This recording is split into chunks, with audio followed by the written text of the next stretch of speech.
नमस्कार साथियों, मेरा नाम है मयंक गौतम और आप सभी का स्वागत है आपके अपने हिंदी वाले गुरुजी चैनल पर। ठीक, हमने पिछले वीडियो में वर्णमाला का सामान्य परिचय प्राप्त किया था। उसमें मैंने स्वरों का वर्गीकरण और व्यंजनों का वर्गीकरण किया था, लेकिन स्वरों और व्यंजनों का वर्गीकरण विभिन्न आधारों पर भी किया जा सकता है। उनके ऊपर भी जल्दी ही आपको मैं वीडियो बनाऊंगा आपके लिए। लेकिन आज का जो हमारा टॉपिक है वो है सभी वर्णों के उच्चारण स्थान के ऊपर। ठीक है, हमने पिछले वीडियो में उच्चारण स्थान देखे थे केवल व्यंजनों के, और व्यंजनों में भी हमने उच्चारण स्थान केवल देखे थे स्पर्श व्यंजनों के। ठीक, लेकिन किसी भी व्यंजन को ले लीजिए आप, उसका उच्चारण स्थान अवश्य होता है।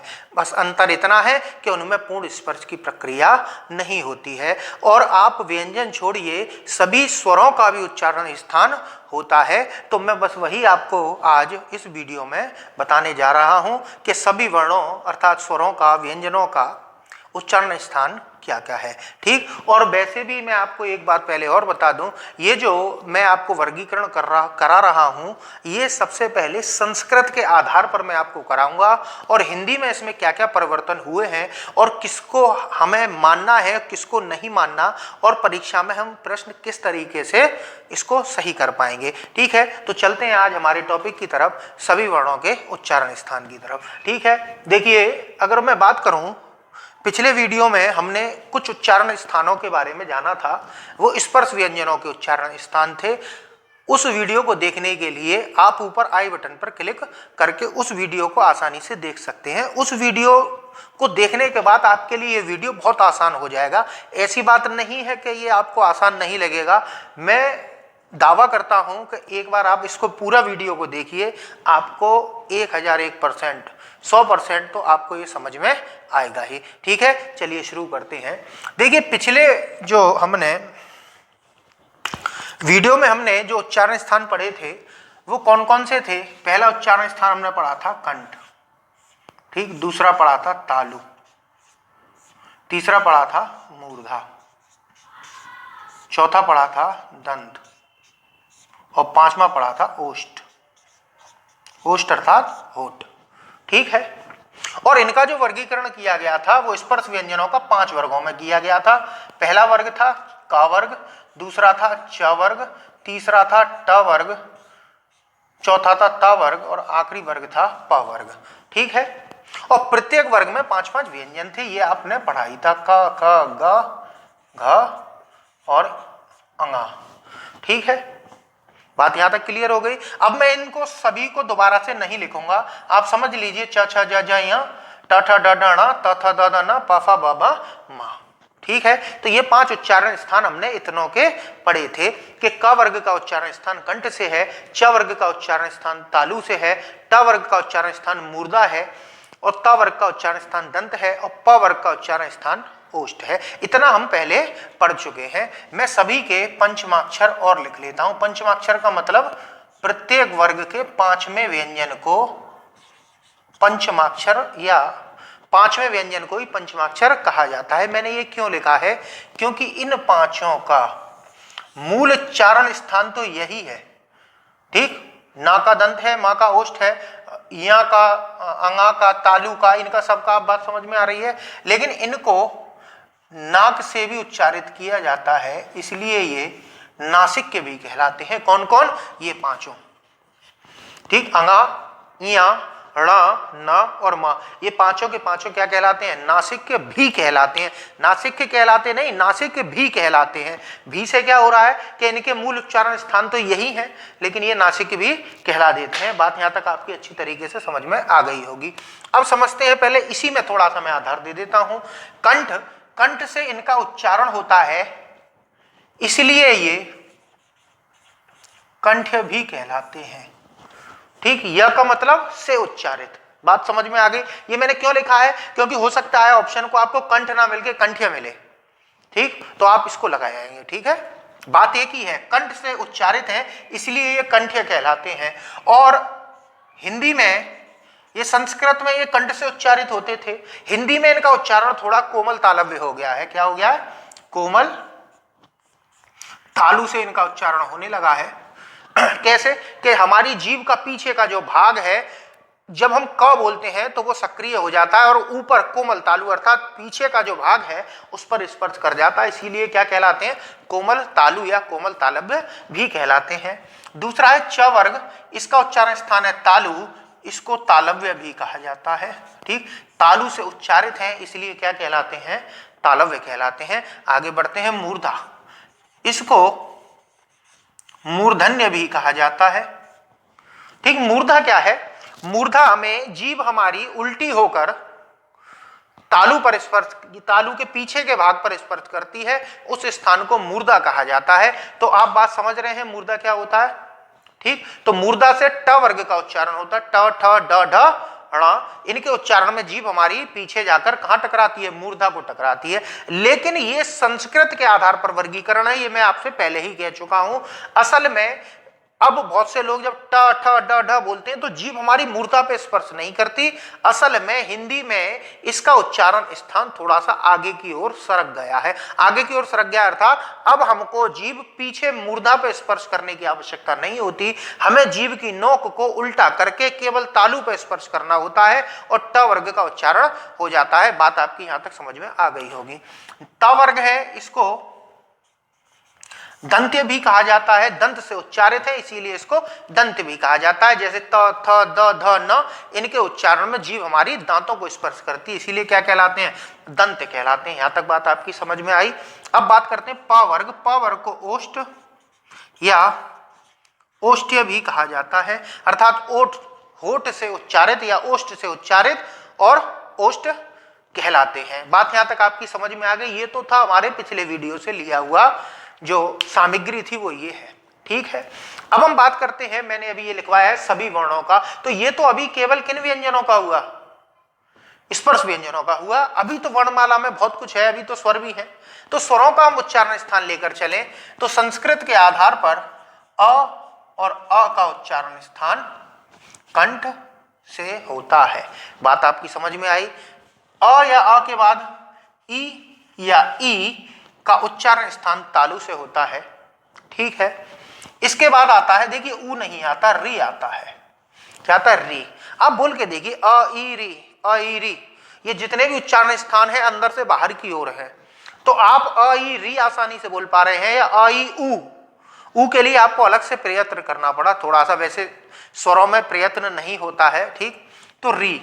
अब ये खाली स्थान ना छूटे इसलिए मैं संस्कृत का लिरी लिख दे रहा हूं। मैं संस्कृत के आधार पर ही करा रहा हूं तो इसलिए मैंने यहाँ पर लिरी लिख दिया। लिरी इसलिए लिख दिया क्योंकि संस्कृत में तो ये होता है लेकिन हिंदी में इसका प्रयोग नहीं होता। लेकिन ये जगह अगर मैं खाली छोड़ दूंगा तो आप ये कहोगे कि इस स्थान पर कौन सा स्वर आया। ठीक, अब बात करते हैं ऊ तथा ऊ। ऊ तथा ऊ का जो उच्चारण स्थान है वो ओष्ठ से होता है। ठीक, आप बोल के देखिए, आपके होठ से ही इनका उच्चारण होगा, ऊ और ऊ। ठीक है, यहां तक आप समझ में आया। अब कौन से स्वर बचे? अब स्वर अगर हम देखेंगे तो हमारा एक ए बचा है, एक ए बचा है, एक ओ बचा है और एक ओ बचा है। अगर मैं इन दोनों की बात करूं तो आपने पिछले वीडियो में पढ़ा कि जब आ और ई मिलती है तो क्या बनता है? ए। क्या बनता है? ए। तो इसका मतलब है मैं ए बोलने के लिए आ और ई को मिला के बोलना पड़ता है। ठीक, तो आपने अभी देखा कि आ का उच्चारण स्थान क्या है? कंठ, और ई का उच्चारण स्थान क्या है? तालु। तो इन ए का उच्चारण स्थान क्या हो जाएगा? दोनों को जोड़ दीजिए तो ए तथा ए का उच्चारण स्थान क्या हो जाएगा? कंठ तालु या कंठ तालव्य।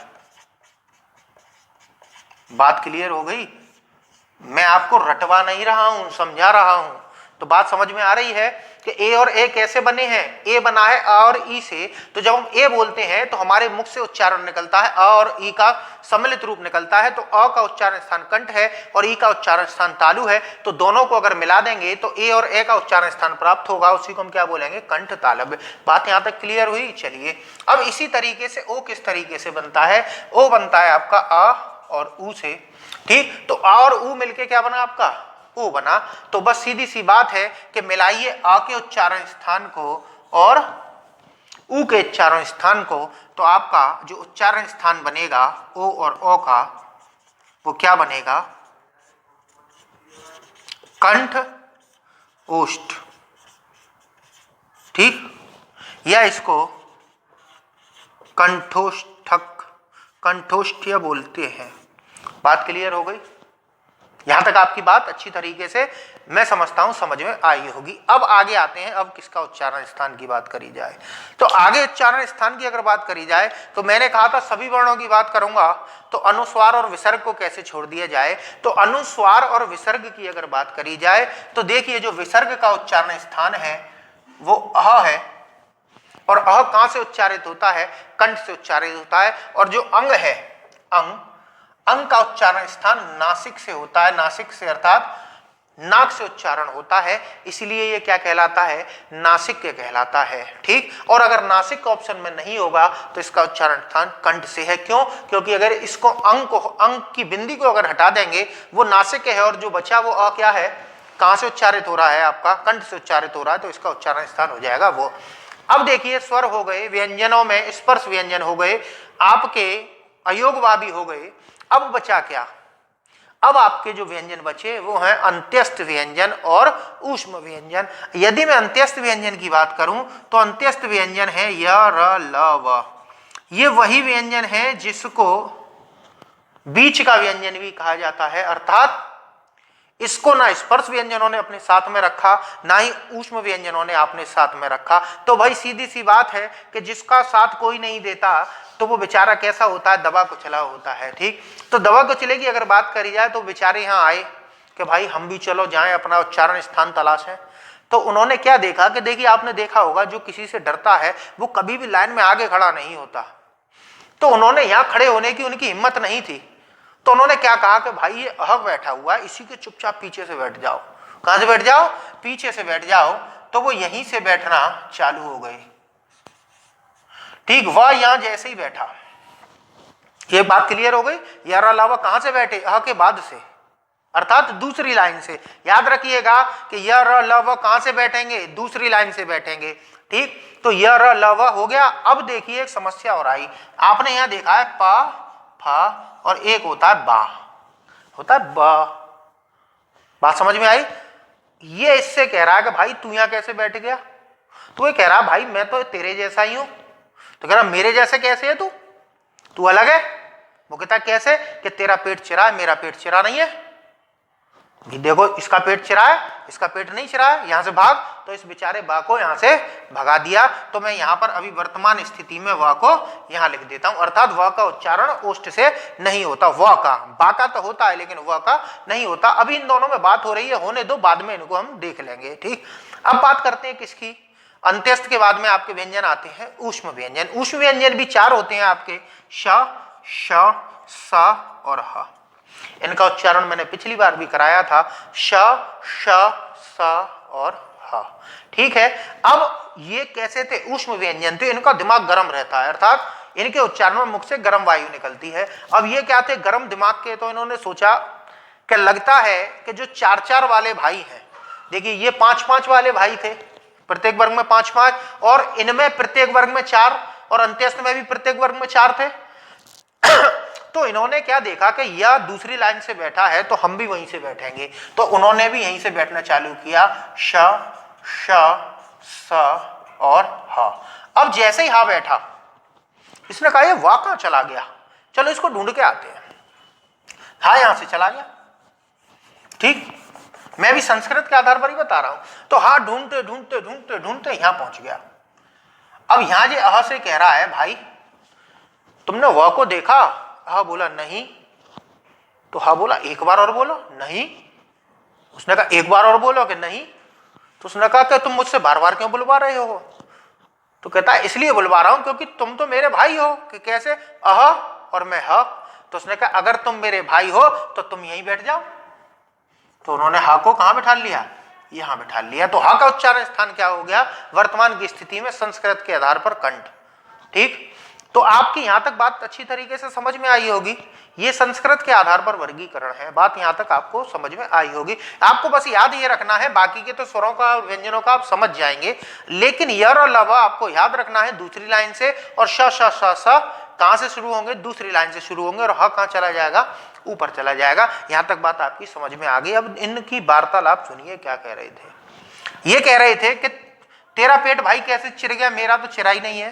तो इसने कहा कि बेटा मैंने अपने दांत निकलवा दिए।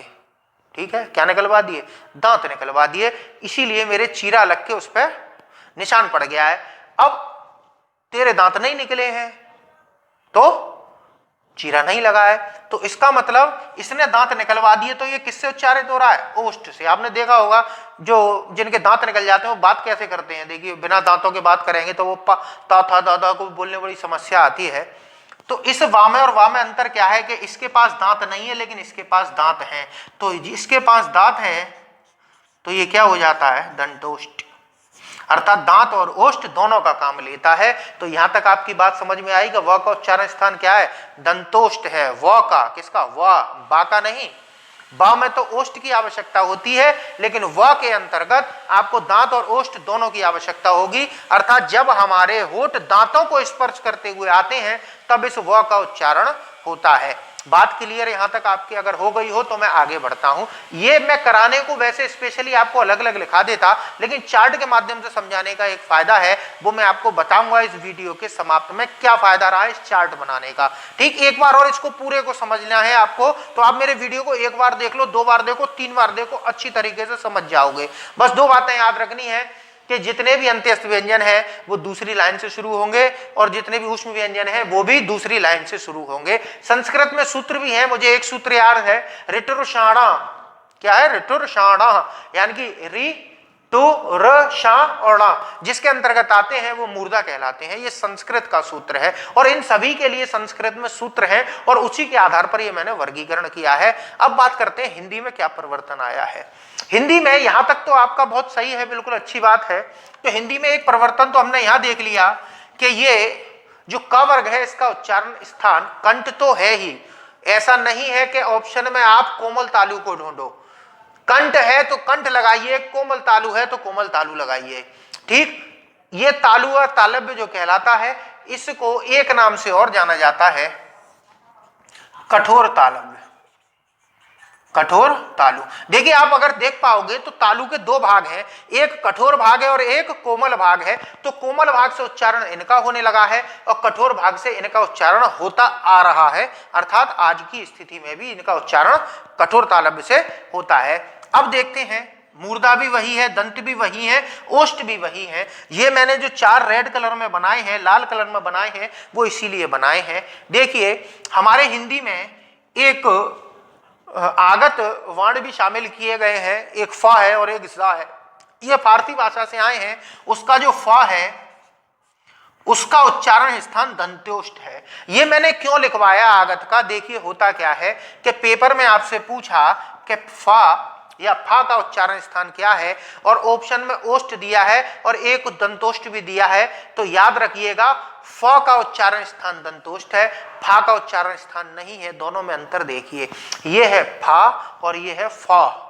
तो फा का उच्चारण स्थान तो दंतोष्ठ है, लेकिन ये अगर फा लिखा आएगा बिना नुक्ता वाला तो उसका उच्चारण स्थान ओष्ठ ही होगा। बात क्लियर हो रही है। चलिए आगे बढ़ते हैं। इसके बाद दूसरा जो उच्चारण स्थान आता है वो है वर्त्स या वर्त्स। इसका अर्थ होता है मसूड़े। हमारी वर्णमाला में 4 वर्ण ऐसे हैं, न, ल, र और स। ठीक, देखिए न, ला कहां आ रहा है, ये आ रहा है ल, और र कहां आ रहा है, र, और देखिए सा कहां आ रहा है, ये आ रहा है। ये 4 वर्णों के उच्चारण स्थान देखिए। पहले नल से लेके चलते हैं। संस्कृत की बात करी जाए तो न, ला और सा दंत से उच्चारित थे, लेकिन हिंदी में इनका उच्चारण वर्त से हो गया, अर्थात मसूड़ों से हो गया है। अर्थात जीव की नोक मसूड़ों को स्पर्श करती है, तब इन चारों का उच्चारण होता है। अब यहां देखिए जरा कि अगर ऑप्शन में दंत आएगा तो आपको दंत लगाना है, और यदि ऑप्शन में दंत नहीं है तो आपको वर्ष लगाना है या मसूड़े लगाना है, या वर्ष दिया होगा तो वो लगाना है। बात यहां तक क्लियर हो गई। और अगर दोनों ऑप्शन में आ जाएं कि ल का उच्चारण स्थान क्या है, तो दंत भी दिया हो और वर्ष भी दिया हो, तो आप हिंदी के अनुसार चलकर वर्ष लगाकर आएंगे। याद रखिएगा, ये बहुत ऑथेंटिक बात बता रहा हूं मैं। ठीक, ऐसा नहीं है ये बात मेरी गलत साबित हो जाए, गलत साबित हो जाए मेरे इस वीडियो पर आकर आप जो बोलना चाहो, जो लिखना चाहो वो लिख लेना। ठीक है, तो याद रखिएगा कि न ल रस का उच्चारण स्थान पहले संस्कृत में कुछ भी रहा हो, लेकिन वर्तमान में वो वर्ष से हो चुके हैं, अर्थात हिंदी में इनके उच्चारण में जीभ हमारी कहां स्पर्श होने लग गई है, अब होठों को, वो मसूड़ों को स्पर्श होने लग गई है। तो इसीलिए ये क्या कहलाते हैं, वर्ष कहलाते हैं। बात आपकी समझ में आ गई। यदि उच्चारण स्थान इनके मौलिक आ जाए तो वो लगाने हैं, अगर ये वर्ष आ जाए तो वर्ष लगाना है, और अगर दोनों आएंगे तो हमें वर्ष पहले लगाना है। ठीक, अब तीसरे की बात करते हैं। तीसरा है आपका काकल्य। इसको बोलते हैं स्वर, स्वरयंत्र मुखी। पिछले वीडियो में मैंने बताया था कि हम जब भी किसी चीज का उच्चारण करते हैं तो हमारे गले में एक कंठ होता है, और कंठ के पीछे एक स्वरयंत्र होता है, उसी से सभी वर्णों का हम उच्चारण कर पा रहे हैं। ऐसा नहीं है हमारे गले में कोई स्पीकर लग रहा है JBL का, JBL का स्पीकर नहीं है, एक स्वरयंत्र है। उस स्वरयंत्र से ही सभी वर्णों का हम उच्चारण कर पाते हैं। अब काकल्य का अर्थ होता है, इसी कंठ को ही काकल बोला जाता है। ठीक, क्या बोलते हैं, काकल। और काकल से उच्चारित होने की वजह से क्या कहलाते हैं, काकल्य कहलाते हैं। और काकल का अर्थ है, अगर हम वैसे देखें तो स्वर यंत्र मुखी, अर्थात हमारी वर्णमाला में सभी के उच्चारण में वायु कहां जाती है, स्वर यंत्र के अंदर से जाती है। लेकिन यहां पर जो मैं वर्ण का नाम लिखने जा रहा हूं उसके उच्चारण में वायु कहां जाती है, उसके केवल मुख से स्पर्श करती हुई निकल जाती है, अर्थात अंदर प्रवेश ना करके हल्का सा उसको छूती हुई निकल जाती है। वही क्या कहलाते हैं, काकल्य कहलाते हैं। तो वर्तमान में ह जो व्यंजन है वो काकल्य हो चुका है। अब वही बात मैं फिर दोहराऊंगा कि वैसे ह का उच्चारण स्थान कंठ है, लेकिन अगर कंठ ऑप्शन में नहीं है तो काकल्य लगा के आना है, और यदि दोनों ऑप्शन में है तो आपको काकल्य को पहले प्रीफर करना है, अर्थात पहले इसको चुनना है, इसको नहीं चुनना है। ठीक है, यहां तक बात आपकी समझ में आ गई होगी। ये हो गए आपके अलग से उच्चारण स्थान हमारी वर्णमाला के। संभवतः आपको ये पूरा का मेरा वीडियो अच्छी तरीके से समझ में आया होगा, कुछ और तो नहीं रह गया। वैसे मेरे हिसाब से तो मैंने सब चीज आपको इस सभी वर्णों के उच्चारण स्थान में समझा दी है। अगर आपको मेरा वीडियो अच्छा लगा है तो लाइक कीजिएगा और मेरे वीडियो को पूरा देखिएगा। ठीक है, ऐसा ना हो कि आप 1 मिनट 2 मिनट देख के चले जाएं और बहुत महत्वपूर्ण टॉपिक है वो आपका रह जाए। तो याद रखिएगा कि अगले वीडियो में आपको जो मैं कराऊंगा वो है सभी स्वरों का वर्गीकरण। उसके बाद के जो वीडियो होंगे वो होंगे सभी व्यंजनों का वर्गीकरण, और विभिन्न आधारों पर वर्गीकरण कराऊंगा जो ज्यादातर परीक्षाओं में पूछे भी जाते हैं। ठीक है, यहां तक आपकी अच्छी तरीके से समझ में आया। अब यहां देखिए कि मैंने आपसे थोड़ी देर पहले एक बात बोली थी कि पेपर में आएगा तो आप आसानी से कैसे लगाएंगे, कैसे लगाएंगे। देखिए, अभी एक परीक्षा में पूछ लिया गया था कि स का उच्चारण स्थान क्या है, तो संस्कृत में तो सूत्र है, सूत्र याद करने पड़ते हैं, हिंदी में हमको रटना है ना। रटना कुछ नहीं है, समझना है। आपको देखिए कचट तप याद है, आपको इनके तो उच्चारण स्थान याद हैं। ठीक है, अब आप ये देखिए सहायता किसमें है, सेकंड लगाइएगा। इसको लिखने में कितने सेकंड लगेंगे आपको, 3 सेकंड। कितने, 3। देखिए क च ट त प 5 सेकंड मान लो, 5 सेकंड इनको लिखने में लगेंगे। और आपको पता है सा क्या है, क्या है सा, ऊष्म व्यंजन है। और ऊष्म व्यंजन कहां से शुरू होंगे, दूसरी लाइन से, शा शा सा। तो ता का उच्चारण स्थान वही है जो सा का है, या सा का जो उच्चारण स्थान है वही ता का है, और ता का उच्चारण स्थान दंत है, तो सा का उच्चारण स्थान भी क्या हो गया, दंत हो गया। बात आपकी क्लियर हो गई। कितनी देर लगी इसे करने में, चलिए और देखते हैं। अब उच्चारण स्थान उसने पूछ लिया, या का उच्चारण स्थान बताइए, तो आपको करना क्या है कि इसी तरीके से देखिए क च ट त प लिखिए तुरंत। वैसे याद हो जाए बहुत अच्छी बात है, लेकिन समझने का तरीका देखिए, क च ट त प तुरंत लिखा। तुरंत आपको पता है कि जितने भी अंत्यस्थ व्यंजन है सर जी ने बताए हैं कि वो कहां से शुरू होंगे, दूसरी लाइन से शुरू होंगे। तुरंत लिख दीजिए य र ल व, पूछ ले भाई, या का पूछ ले, रा का पूछ ले, ला का पूछ ले, वा का पूछ ले, हम तुरंत बताएंगे। या का उच्चारण स्थान वही होगा जो चा का उच्चारण स्थान होगा, और चा का उच्चारण स्थान तालु से होता है, तो या का उच्चारण स्थान भी क्या हो जाएगा, तालु से हो जाएगा। यहां तक आपकी बात अच्छी तरीके से समझ में आई होगी। यूपी पुलिस की जो अभी 2 भर्तियां होके चुकी हैं, उसमें उच्चारण स्थान से संबंधित बहुत सारे प्रश्न आए थे, और ये सा भी पूछा गया था, ये या भी पूछा गया था, और री भी पूछा गया था, और तीनों के तीनों जो भी पूछे गए या जितने भी पूछे गए, मेरे जो विद्यार्थी थे सभी करके आए, और उनका रिकॉर्ड था कि 37 क्वेश्चन आए थे, 37 के 37 करके आए थे, और 37 के 37 सही भी हुए थे। एक आध मानव गलती से एक आध गलत हो गया होगा, लेकिन कुछ तो ऐसे थे जिनके 37 के 37 सही थे। तो मैं इसमें अपने बारे में कुछ नहीं कहूंगा, ये उनका पढ़ने का जज्बा था। हमारा तो काम है आपको दिशा निर्देशित करने का, वो आपकी शक्ति है जो आपको परीक्षा पास कराती है। ठीक है, चलिए, संभवतः ये बात आपको अच्छी तरीके से समझ में आई हो। अगर कोई चीज़ आपको नहीं समझ में आई है तो आप मेरे कमेंट बॉक्स में जाकर कमेंट जरूर करिए। अगर अच्छा लगा है तो भी कमेंट करिए, क्योंकि आपके कमेंटों से ही हमको थोड़ी सी ऊर्जा प्राप्त होती है, जिससे हम अगले वीडियो बनाने के लिए प्रेरित होते हैं। चलते हैं, तब तक के लिए नमस्कार, आपसे जल्दी ही मिलेंगे।